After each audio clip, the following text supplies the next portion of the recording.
زعيم وبس. اليوم والله اني فرحان اني اشوفك في مطار الملك عبد العزيز، وانا رايح الى مطار الملك عليا في الاردن عشان اتابع فريقي اليوم هناك.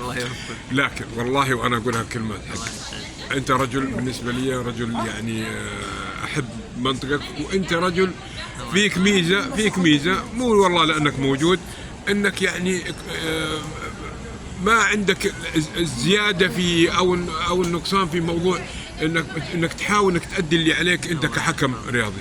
فانا نقول نحيي الحكام الرياضيين السعوديين ولازم نوقف عليهم.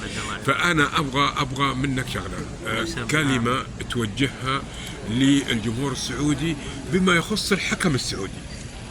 الثقة في الحكم السعودي إن شاء الله والأمور زينة بإذن الله. يا رب احنا نثق فيكم والله. الله يسعدك. علما لكم دقات علينا شوية مع الجار، لكن برضه نحبكم ونقول يا الله نتوفقكم. الله يرضى عليك ويسدد خطاكم يا رب. تسلم يا أبو خالد. أنا سعيد جدا الله فيك. يسعد أيامك. شكرا.